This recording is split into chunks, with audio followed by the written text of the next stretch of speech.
Okay, so like I mentioned this evening, we're going to be talking about research and design, or which role research plays in your design process. I know that when we get projects, they tell us to do, preliminaries. That's how we refer to it. Your introduction, your brief breakdown, or brief interpretation, as we call it, case studies, all these anthropometric, spatial requirement, accommodation schedule, and all those things. That's how we think about it, right? But all of that counts. All of that is what you call research in design. So our big question this evening is, how does all of that translate into architecture? How does research become architecture? So I'd like to start with a question. Why do some projects or designs feel random or shallow? I chose not to ask why do architectural projects or building projects feel random or shallow. The reason I chose not to ask the question that way is because a lot of the principles, all principles of design are consistent across board, regardless of whether you're designing a building or you're designing a pen or you're designing a car. It doesn't matter. So that's why I decided to remove architecture from the question and just refer to projects and designs generally. So why do you think projects or designs feel random or shallow? Sometimes you take a look at a project and it's just like, it's just there. It's not really giving. Why do you think that is? I'd like to hear from one or two people. So if you want to answer my question, you can go ahead. Anybody, please feel free to speak. Mercy, Teresa, which other people do we have here? Damilola, Marvelous, Elijah. Anybody who wants to answer my question, why do some projects or design feel random or shallow?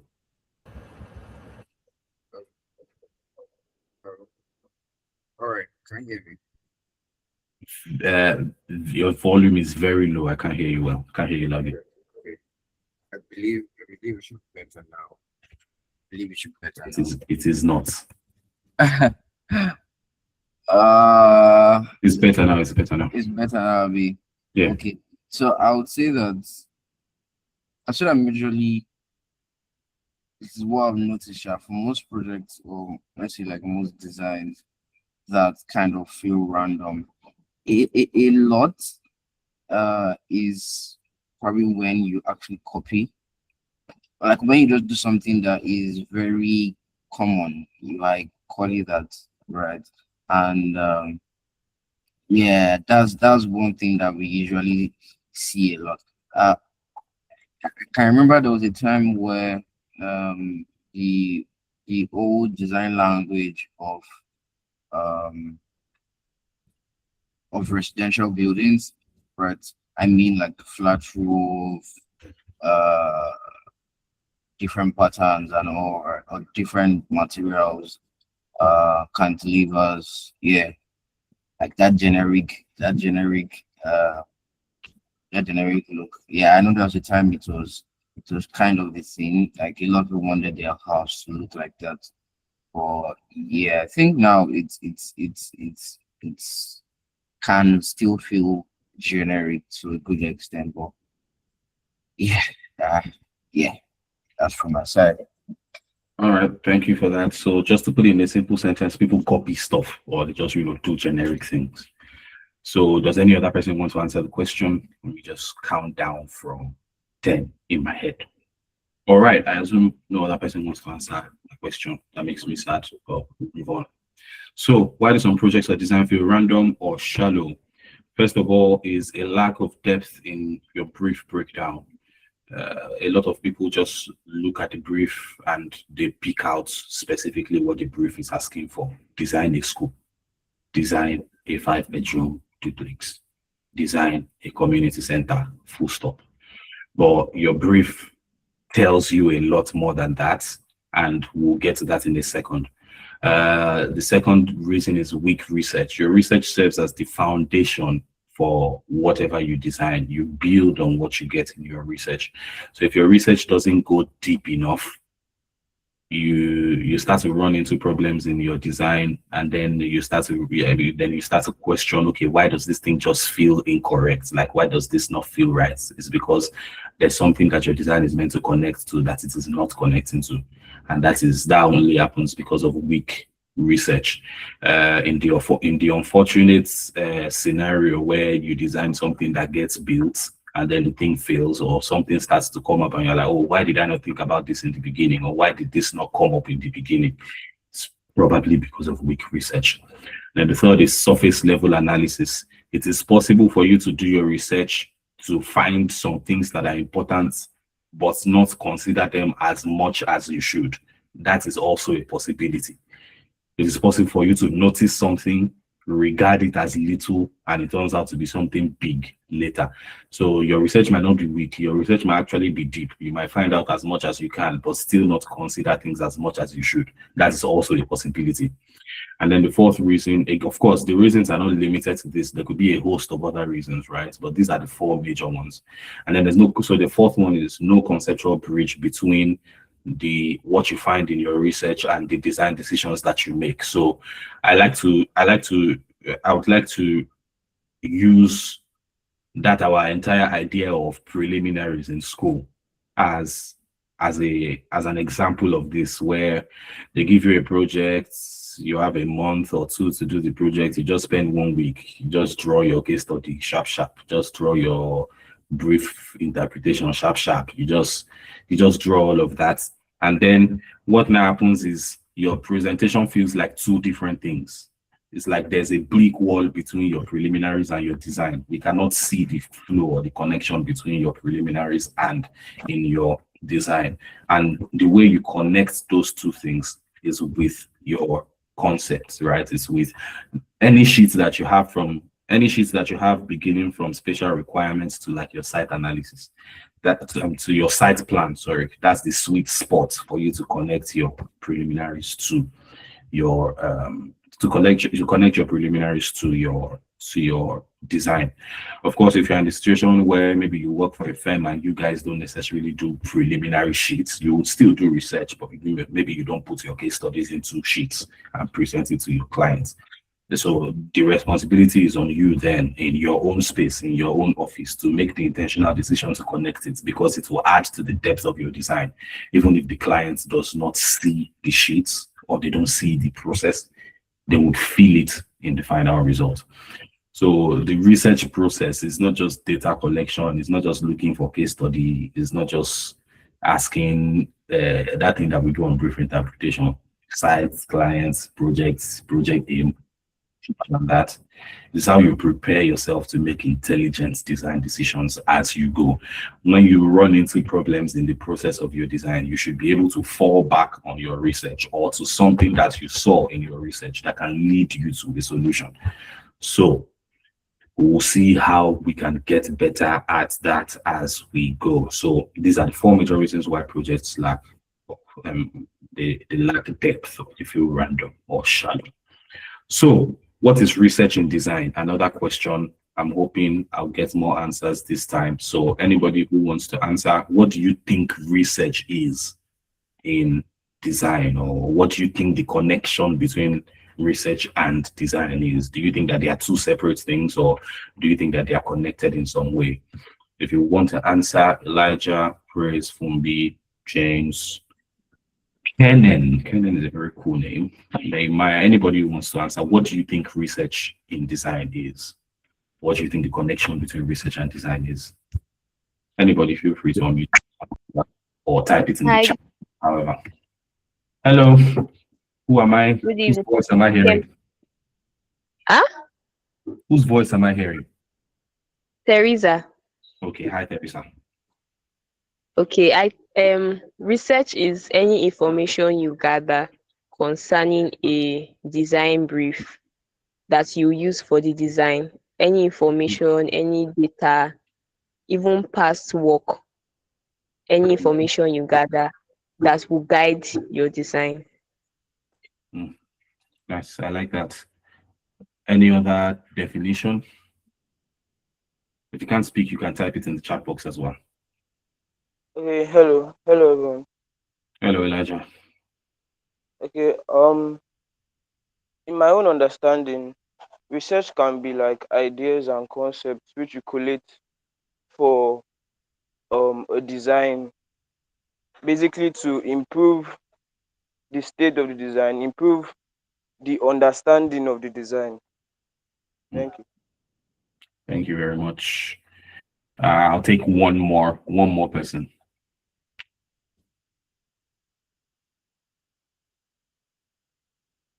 One more response, one more definition.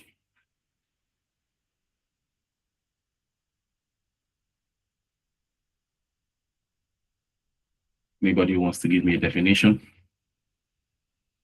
I think I'll actually go again. All right. Okay. All right. So this is actually something that I looked into, let's say, like some weeks ago. Um, and I stumbled on a research paper. Again, it's not as if like I really read them, but like I was watching a YouTube video and someone referenced the research paper, and they said that let me look at it. So it was by someone called Christopher Freeling, and he mentioned, he actually said a lot, and it's still under like research and design. And he mentioned that there are three ways of doing research with design. That's like research into design. So you're researching first, right? And conducting studies as you start designing. Then there's research for design and research through design. But the whole idea of that, or what he was actually being able to paint, was that design itself is a research process, right? And you can also choose to research as you do your design. You can also choose to research before you do your design, right? But the whole crux of what I was trying to explain was like design is actually one of the main potent or one of the most potent way of doing research, because you problem, prefer a solution, you test it, you ship it out, it flops a bit, take it back, look at it again, what failed, what went wrong, fix it.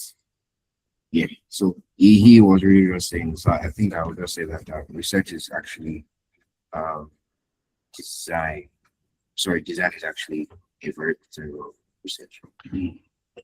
So that's a simple way to condense everything that you just said is to say that that iterative process of going back and forth with your design is in some way research as well, because you're trying to find out what works and what doesn't work. So I like that. That's a unique point of view. So to move on, all the definitions that I got are correct. In some cases, it's easier to establish what something is not than what it is, because when you're talking about things like this that are broad, sometimes it might be easier to just point to what something is not than just trying to compress the essence of it into like a single sentence. So which is where this next slide comes from. So what is not research? Let's start from there. Research is not copying Pinterest boards. Because we do that a lot as designers. When you run into an issue, you sit down on your laptop for 2 hours and just scrolling on Pinterest. That has its place. There's a common saying that you cannot design what you have not seen. So feeding your eyes is always a good idea for a designer. It's always a good idea to look at what other people have done, to look at, just to feed your eyes is always a good idea, but it has to be purposeful. So that's what strikes the balance between when it is research and when it is, just downright doom scrolling or copying, just looking for something to copy. Research is also not just taking pictures of your site. You can, again, these are the line separating this from just basic stuff and actual research is very thin. It's a very thin line. Taking pictures is part of the process, but what then do you do with those pictures? How do those pictures inform your design? That's when we now start to talk about whether it was actually research or not, or if you just did it for the sake of doing it. Writing long site reports that no one uses. Again, thin line between this is research and this is not research. If you write your site reports and you just submit the A4 and you never open it again along the line of your research, then what was the purpose of writing the site report in the first place? Maybe just to get a mark, which is understandable. Everything we do in school is to get marks, I guess. So you can add a lot of other things to this list, just taking your case studies and making sheets out of them and not going back to them later as you decide to learn from them. There's that as well. But what then is research? Research is understanding the forces that can shape your project, understanding constraints, opportunities, the factors that surround your project. That is research. So you can see how your sites, your case studies, and all those things can give you insights into these forces. It's also extracting your design drivers. So when you now find all these constraints, when you find all these opportunities, you have to convert them into some kind of motivation or some kind of drive for your design. And we'll see how that happens as we go forward. So I like to think of research, especially when it comes to design, in three major layers. Again, like I said at the start, these are principles that are applicable to design generally, not just architecture. So as I go, I'll be creating parallels for you to see that this principle applies in other cases as well, not that in other cases outside of architecture. So three major layers of research: context, where, why, who, when. It's not limited to those four, but you can add to that. So context is the first. Second is precedent. How? This is what we usually refer to as case study. Precedents. How has it been done in the past? Is there an existing way that people already do this? Is there something that already works? Can we do something different? That is precedent. That is your insight into how. And the third is program. You can see that program is the lowest, is the third on the list. And what you find is that in a lot of cases, people start with the program first. A client comes to you and they say, give me a 6-bedroom duplex. That 6-bedroom is the program. That is the what. But there are lots of things that happened before they came to that conclusion that they want a 6-bedroom duplex. Maybe they have, 6 children and they want all their 6 children to have, their own individual rooms, which then raise the question, okay, if the 6 bedrooms in the house are for the 6 children, where are the mother and father going to sleep? Stuff like that. So people usually start with the program last. But you find that a lot of times what you find in your context and in your precedents is what guides your design program. That's what you find. So, like I said, I would like to establish a parallel. So let's take it outside of architecture for a second. Say, for example, you are designing a pressing iron.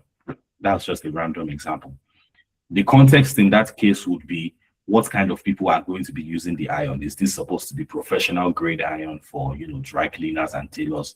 Or is it just for the person who needs to iron the shirts on Monday morning before he goes to office? That will be part of your context. Your precedents then would be irons already exist. What kind of irons exist? How do irons work?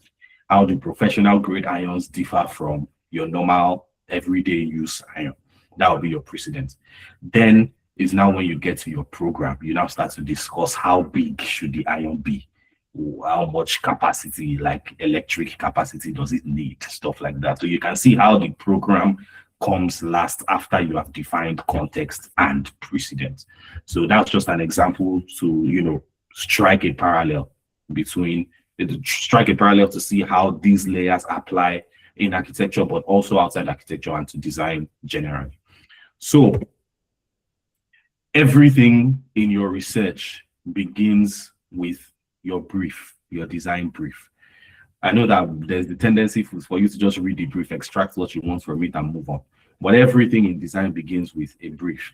Your brief is where they tell you about your site. It's where you start to get insights into the scale of the project. You go over it with your clients. You start to understand who's to build the building or who the design is for, how much they want to spend, how much they are willing to, what are their must-haves, what are their nice-to-haves.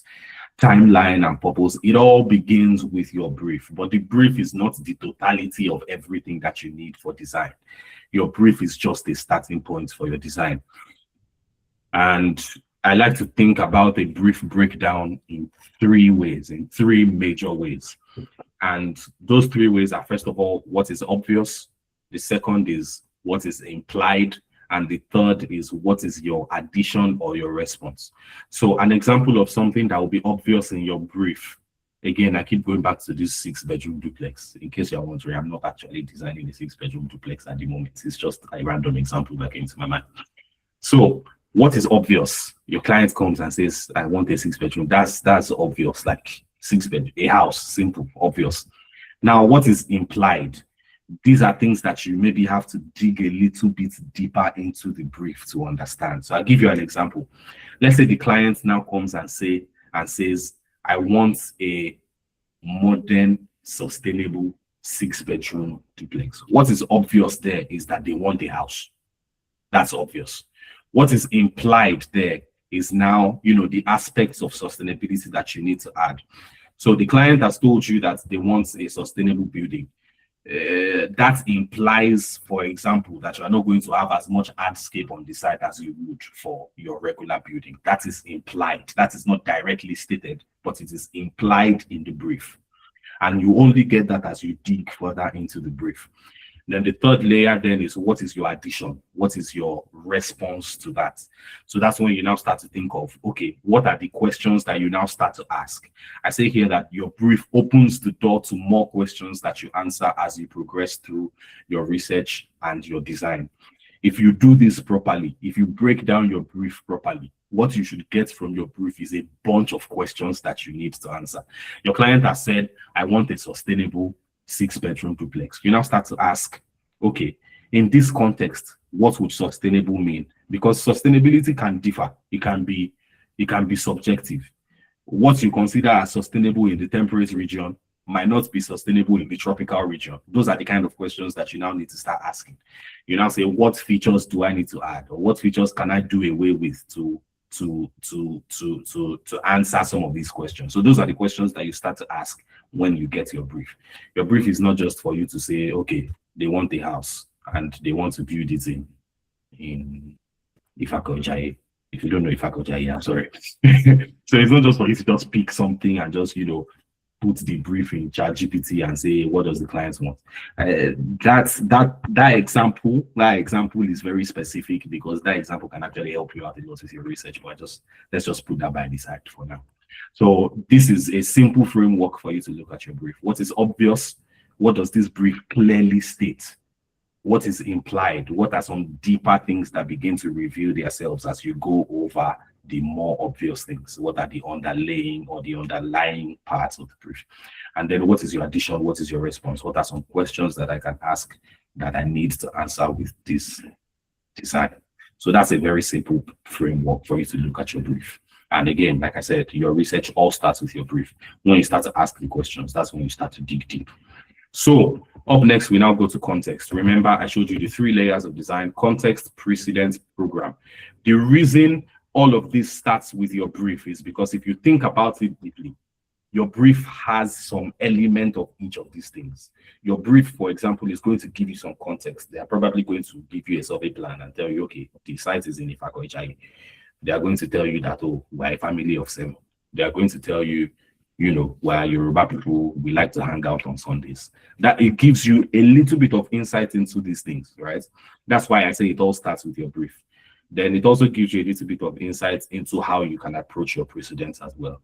And then the program, the client is probably going to tell you, okay, they want a big dining room, they want a small kitchen, they want you go. So your brief has tiny elements of all of these littered all over it that you now have to now develop as you go. That is the process of developing your brief and conducting your research. So let's go back to context. Context can be divided into 3 major parts: the physical context, the sociocultural context, and the sensory context. This is something that is probably not common, but I'll explain it as we go. Context, I'd like to define your context as direct factors that influence your design. They can be indirect as well. There are factors that influence your design that you have little to no control over. Again, going back to my 6-bedroom example, I'll be using that example a lot, and as well as that my ironing example as well. So an example would be, context. A seven-person family, a family of 7 members. You cannot control that. You cannot reduce the number of people in the family, and you cannot convince them to increase it. But the number affects your design. Same thing goes for your iron. You are designing an iron for dry cleaners. Dry cleaners are ironing a lot of clothes on a daily basis or on a weekly basis. You cannot change that. You cannot convince the dry cleaner to iron less clothes so that you can design conveniently. So your context are factors that affect your design, either directly or indirectly, that you have little to no control over. So let's go to your physical context, your site. That's the major, physical context. And your site is not just a piece of land. It's not just one plot. It's not just 600 square meters. It is a combination of different things that you need to combine. That is a combination of different things that you need to consider in your design. Climate, how much does it rain? How much does the sun shine? Where does the sun direction and things like that? How hot is it? Topography, is there a slope? Is it rocky and things like that? Access. These are things that we know, right? These are things that we try to consider in sites, in our site analysis. But you must understand that you don't just do this to have a beautiful sheet or a nice diagram like the one that I have on my slides here. Believe me, those diagrams they can be sometimes irresistible. But you must understand that the diagram is not the end goal. It's what you pull out of it that is the end goal. So climate, topography, access and circulation, noise sources, solar path, all these things that we do, the normal things that we do, that we have kind of removed the meaning from, again, because we just want to do a site analysis sheet. You must understand that these things have direct implications on your design, and you must think of them as important. So a good flow would be to think about, observation, what you observe on the site, what it implies, and then the design move that responds to that. So let me give you a little bit of a personal example. One of the things that I started to do over the course of my master's was I introduced a new sheet to my presentation board. So after my site analysis and maybe towards my concept, either before my concept or after my concept, I used to add a sheet called Site Moves. And the purpose of that sheet was to show the direct relationship between the things that I found in my site analysis and my design. So I used to call the sheet Site Moves. So these were moves that responded directly to the issues on the site. That's what I used to call the sheet. So that just gives you an example of, when you observe something on site, you make an intentional decision to consider it in your design. So that's basically what your physical context covers, right? So your second context then is the sociocultural context, which I like to call places and people. Again, if I'm going too fast, you can't hear me, or you want to, you want me to repeat something, please feel free to say something. I can't as box, so you might need to unmute yourself for you to get my attention. But so second context, your social cultural context, or as I like to call it, the place and the people. This refers to the surrounding context around your design that is not physical. You get that is not like you can't touch it. So you start to ask yourself, what would fit in or feel out of place here? Any architecture or any design that ignores culture will always feel imposed. So let me go back to my 6-bedroom duplex and my pressing iron example. So yes, your client has told you that he wants what was that thing that I gave again? Sustainable 6-bedroom duplex. And he has told you, we have established the physical context. Now, this is the site, this is where the wind is coming from. This is where, when it rains, this is where the water goes in. We have dealt with the physical context now. So now we want to move to the sociocultural context. You are now thinking about this house is in a village, and you want to design it in your bid to satisfy your sustainability or to satisfy your own design philosophies. You want to design it with maybe like carbon fiber that they need to bring from China. You're already looking for trouble, because that's now you are not considering the economic realities, which is one of the things that I have listed here, the economic realities. So you have to now start thinking about the people as well. You are designing something that overlooks a family house that has been there for hundreds of years, and now your client has to be observing the family meeting of the people that live next to him. So again, this is outside your site. This is not part of your physical context, but it is social cultural, right? So you have to look at the people that use the area, the history of the place, if possible, especially if you're doing community type projects, schools, libraries, and things like that. You have to look at informal activities as well, social hierarchies, security patterns. I know you want to do a fence that is like a steel grill, but you're designing for someone that is living at a T-junction where guys come to, smoke and cause havoc every evening. You might want to raise that fence a little bit. So that's an example of social cultural context. That's not a physical problem. That's a social cultural problem. Economic realities, community behaviors. Again, you are designing a house at a T-junction. Maybe they used to do sacrifices at the T-junction every Friday evening, and you want to put your client's gates directly in front of the T-junction so that they will be putting evil things in front of his gates. Well, again, social cultural, not physical, but it's something you have to consider, right? So these are extreme examples. I know, I apologize for the extreme examples, but I'm just trying to give you I'm trying to make them as vivid as possible. So going back to this, my Pressing iron example, again, trying to establish a parallel. You're trying to design an industrial iron for dry cleaners, and maybe research shows that dry cleaners iron most times with their right hand. This is not physical. This is a behavioral thing. It's something that you need to consider in the design of your iron. Or you find that most dry cleaners prefer irons that you have to connect directly to a power source as opposed to battery powered irons. Again, not physical, more behavioral. That's a more behavioral factor. So those are an example of things that you need. So this just shows you how transferable these ideas are across design generally, and not just in architecture. So that's the second layer, your place and your people, the socio-cultural context. Then the third layer is perception. And I say here, yes, the senses can be a part of design. It is very true. At the design review yesterday evening, someone asked about the smell in Makoko and how the design tried to respond to that because the sides of the building were open, which was a very intelligent question. So you can see how things like that affect your design. You smell, sounds, textures, and material. You are designing in a very local area where they have rough-hewn materials. You have exposed brick, you have raw concrete, you have timber. Those are things that apply to your senses in a kind of way. Does the environment feel warm? Does the environment feel cold? How is your response going to join that conversation, right?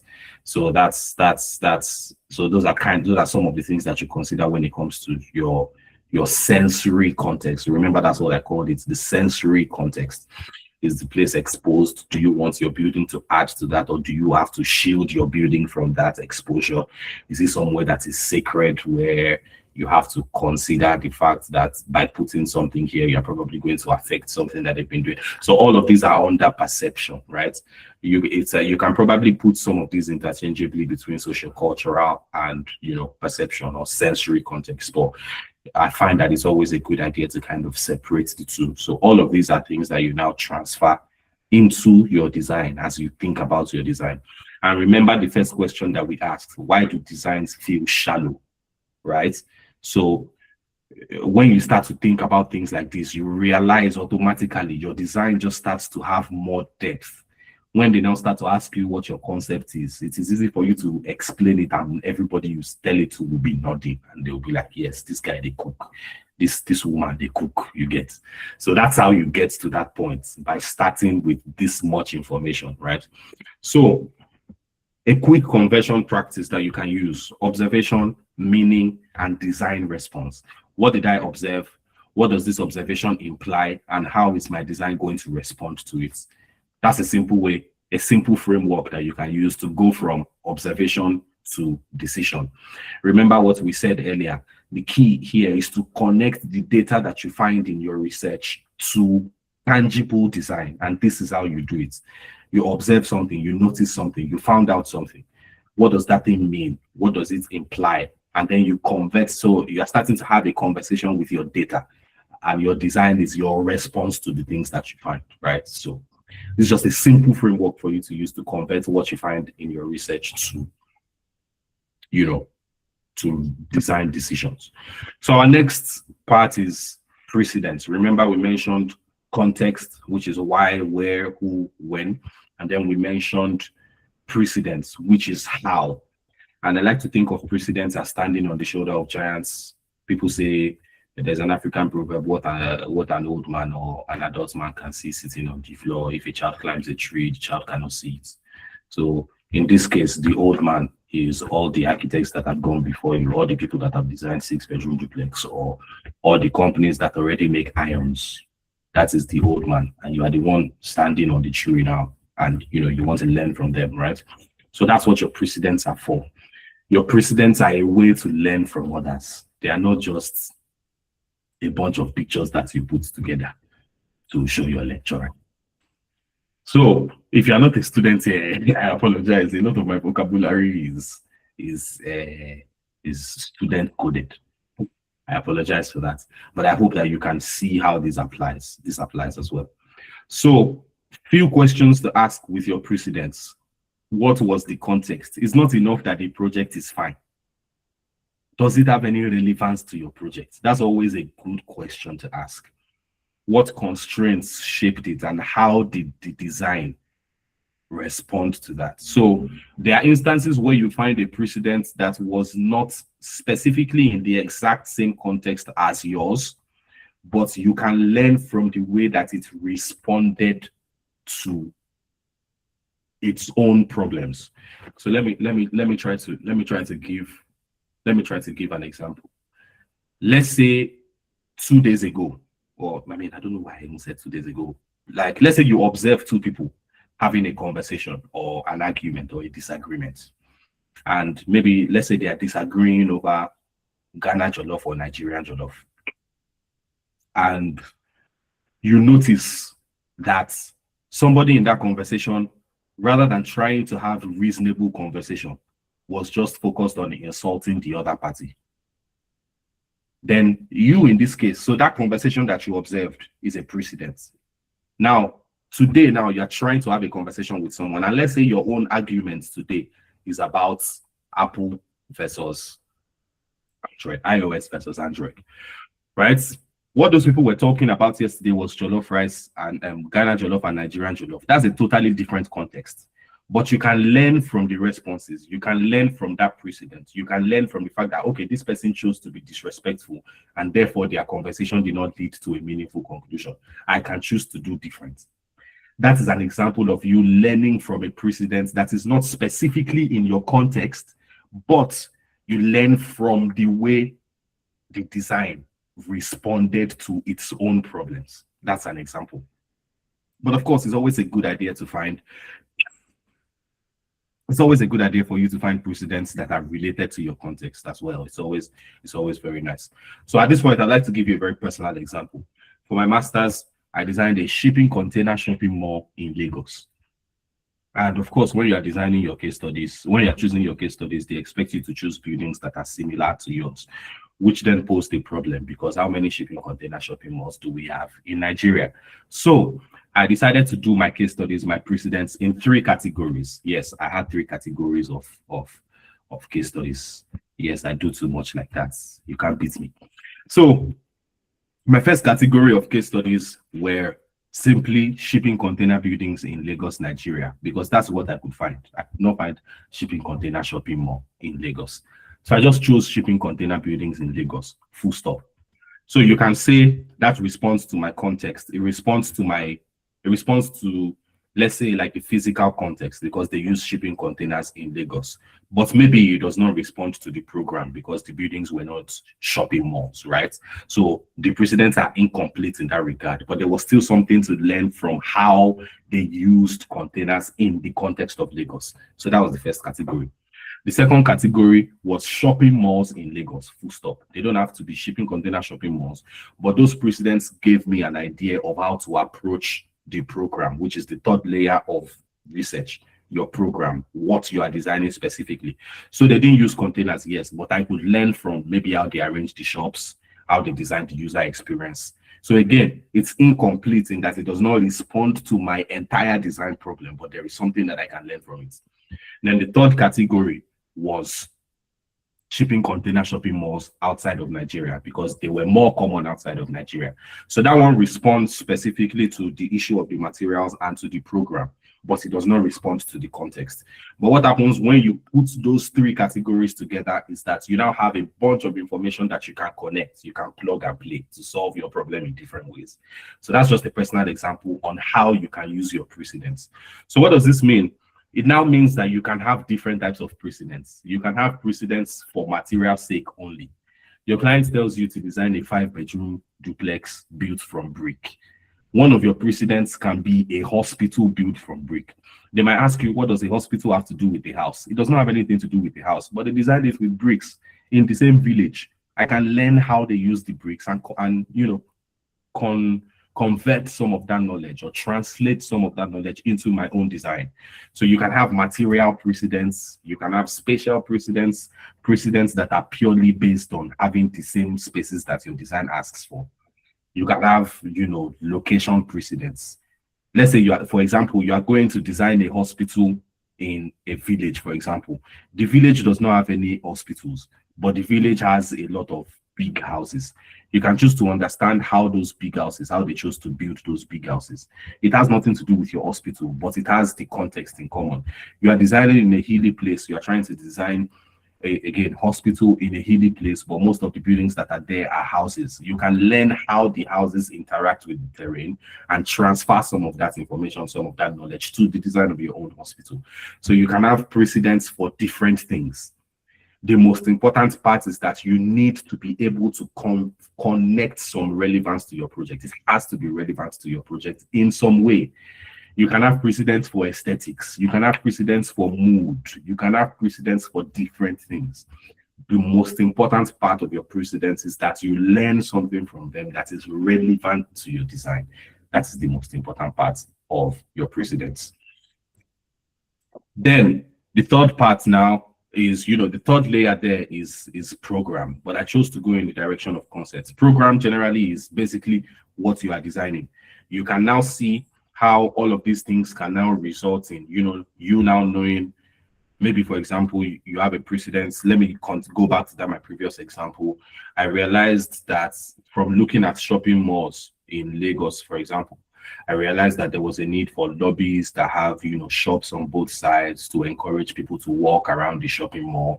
So that now became a part of my program, circulation space and retail shops. You can see how that translated into now the tangible design, what I designed, right? So that's basically the layer that's basically the third layer, which is what you are designing, which is your program. But I just want to go in the direction of concepts because, your concept is now the bridge. Your concept is what connects your design. It's the bridge between your raw research data and your final tangible design. That is what your concept is. That's why I said that space in between maybe your case studies and your site analysis and your site plan, where your concept is, that is the sweet spot. That is the equal to mark between research and design. If we say research equals data, and if we say research equals design, the equal to in the middle is your concept. So I just like to take us briefly through 6 types of concepts. I believe that these 6 categories, cover any type of concept that you can have. So the first one is a metaphor. Metaphorical concepts. They interpret ideas or conditions by translating them into spatial qualities and architectural form. So let's say you are designing a market, for example, in a riverine area. You can try to find a metaphor that connects markets to rivers. Maybe you now design a long meandering path through the market. And you can now say, you can use one nice concept statement, the market as a river. All those flashy things that we like.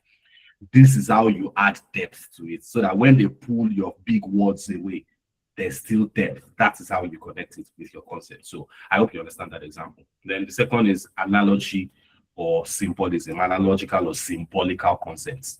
These are concepts that represent cultural meaning, identity, or ideas through recognizable forms or symbolic architectural elements. So this is where my building looks like a fish. This is where it falls under. But the point here again is to put a meaning behind it. Give you a very personal example again. A couple of months ago, I worked on a design competition for designing a community center in Ekpe. And I'm not one to make a building look like something. That's typically not my process. But after conducting my research into the area, it's a riverine area. Their major source of money is fishing and, waterworks and things like that. It's recognized as a fishing town. The place has a shape. When you look at it from the sky, the border of the town looks like a fish. They have a monument at the entrance of the city that's like two fishes dancing around each other. You cannot do research like that and ignore the fish. Like, what are you doing? You will not carry that place now. You not go and say my building looks like a dog, or my building looks like a cactus. But fish was screaming at you the entire time. You cannot ignore it. So I decided to convert their monument, that shape of the two fishes dancing around each other. That was what I now converted into my floor plan. Right? And you can see how it relates to the context. By the grace of God, I ended up winning the competition. And I believe that the depth of that concept went a long way in the decision, right? So that's an example of an analogy or a symbolism in your concept. So next time you want to say your building looks like a ship, let's try to connect something deep to it. Then the third is contextual, which is design that responds directly to the physical, structural, or environmental or social characteristics of the site. You have a site that has a slope. Your concept simply can be just like stepped floors. It doesn't have to be anything complex. Okay, I went to the site and I saw that the site had a slope, and it just made sense for my building to follow the slope. Simple. It doesn't have to be crazy, right? So this responds to physical, cultural, environmental, and concepts. So if, for example, you are designing something in a village, you are designing a monument in a village where they have meetings at the center, at the community center every year, and they tell you to design a palace, and you choose to, put the palace in a roundabout so that when they're having their meeting, they can come and dance around the palace. So you can make sense in the context.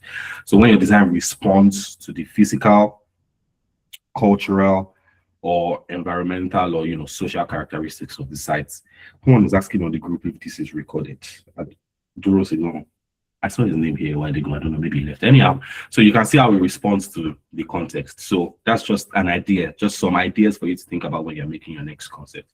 So I told you I was going to give you 6. So these are the first 3. The next 3, experiential.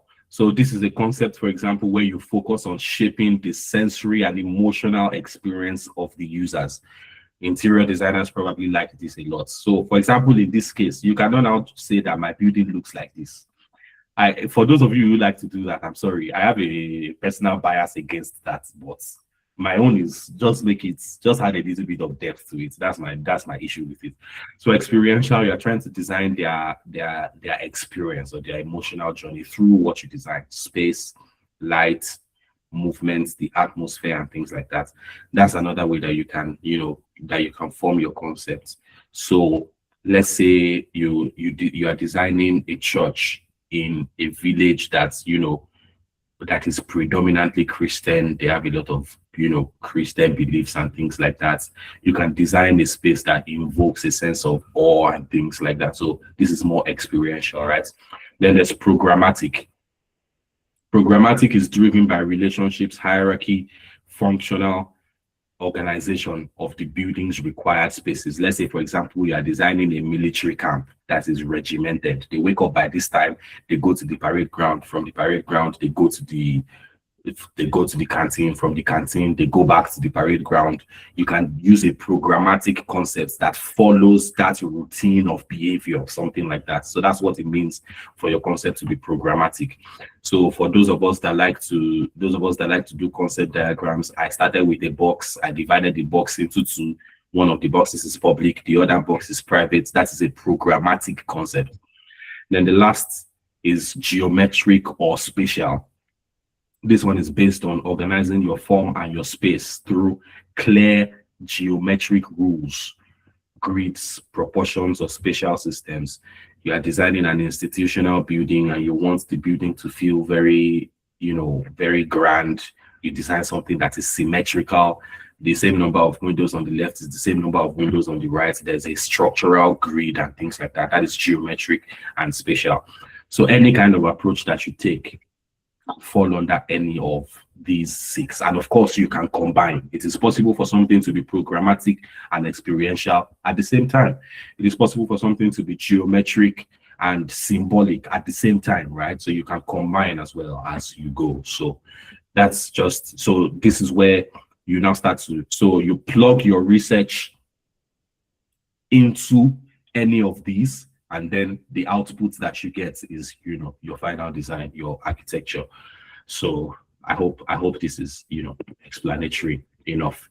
So how you connect everything, your design is very iterative, it's an iterative process. You have to go back and forth.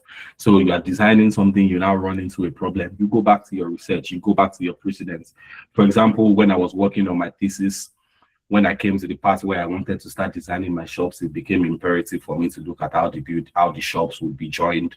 So I was going back to a lot of those my shopping mall case studies outside the country and looking at how they joined the shops. I had to do the HVAC. I was going back to my case studies to see different ways that they did the HVAC.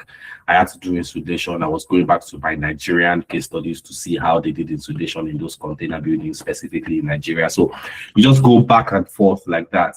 The reason your design is shallow is because you run into a problem and you don't have any foundation. You don't have a rule book. You don't have a guide for you to go back to go and try to find an example. You just spend 5 hours on Pinterest. You wake up the next morning, you just draw something and you move on. It's tiny things like that that start to take away depth from your process, right? So you go from your context to your insight. Again, remember what we said about remember what we said about observation, your observation and the meaning, and then how you respond to it. So you move from your insights to your concept. From your concepts, you now start to go to your system. You start to turn it into of sizes of the spaces and all these things, and then you result in your form. There are some people who like to flip the process around. They start with the form. They like to sketch their forms first, and then they now start to cut into it to get their sections, to get their plans. That is completely fine, but you need to, you cannot do that without research.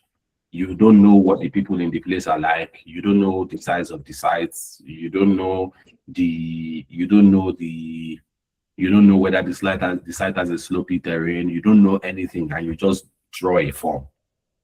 When it's time for you to start now connecting it to the real thing, you now start to run into problems. So even though you like to start with your form, that doesn't take away the place of research, right? So that's just for those of us who like to, flip the process on its head and start from behind, so to speak. So that's how you connect. That's how you make the connection between everything. So just a couple of closing notes. Why is this not showing in full screen? Okay, fantastic. Strong designers don't just design randomly, they design deliberately. You have to be intentional in the choices that you make. When we look at your building, we should be able to ask you, why did you put this here? And you should be able to answer. Why did you choose to do this way? And you should be able to answer. And that starts with your research. The quality of your research is what determines the strength of your concept and the strength of the design decisions that you make. Architecture is always first about thinking before it becomes your drawings. So these are just a couple of things for us to keep in mind. I hope with these points of mine, I've been able to convince you and not confuse you that it's good to do research. Thank you very much for listening. Wow, I've been speaking for close to an hour already. Wow. I hope we have time to take a couple of questions before. Couple of questions, additions, subtractions, anything before we move on. All right. Thank you guys for paying attention. Now we can have a conversation before we close for tonight.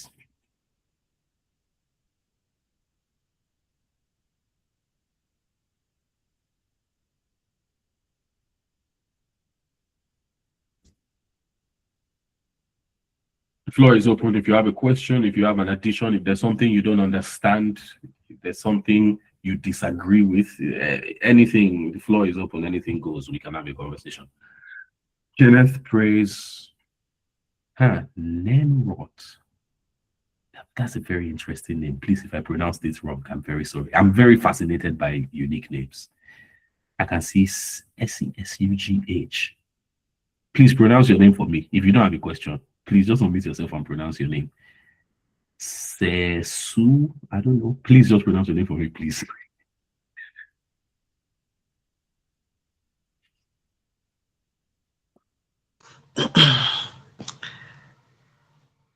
Good evening, Bolo. Good evening, sir. There are plenty of us on this call. Good evening, everyone. Also, I have a quick question. All right. Okay, I think you actually touched on it a bit.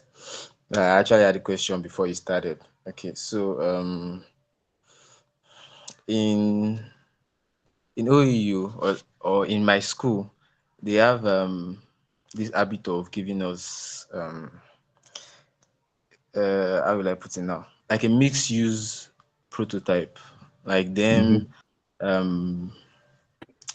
bringing, let's say, a conventional center and multipurpose, or then infusing them together. And you try to look for case studies, and I mean, bro, you don't get like a case study for the exact prototype that you're asked to design. And let's say like few of those buildings even exist, and you don't know what your building is supposed to look like. What would you advise? I know you touched on that a bit, but I mean, if you have like other insights for me. So, like you said, I mentioned before that you can have precedents for different things. So in that case, what I believe you can do, or how I personally would approach it, is I will find precedents on the convention center, I will find precedents on the multipurpose hall, then I'll establish similarities between the two and differences. Anything that is similar, I combine. Everything that is different, I find a way to separate within the building. So that's a good place to start. So for example, your convention center, this is an example. This is not, I'm just making this up at the top of my head. So you find out that conventional centers and multipurpose halls, for example, maybe a similarity is that they have like grand entrances. That's a similarity. So you know that you can have an entrance that kind of serves both those purposes, a grand entrance. But then you now find out that in a convention center, they like to have maybe square-shaped halls, and in multipurpose hall, in multipurpose buildings, they like to have circular-shaped halls. Again, just right off the top of my head, you can now maybe convert this into a form. You can have a grand entrance in the center. Again, this is just coming out of the top of my head. This is not doctrine. This is just example. So you can have a form that combines a square and a circle, and maybe that point where they join is now your grand entrance or something. So you find precedents that have the two, establish similarities, establish differences, combine the similarities, and then find a way to separate the differences without the building feeling too incoherent. You get? So I hope that gives you some. I hope that helps a little. Yeah, thank you so much. Yeah, of course. All right. Next question. Next contribution.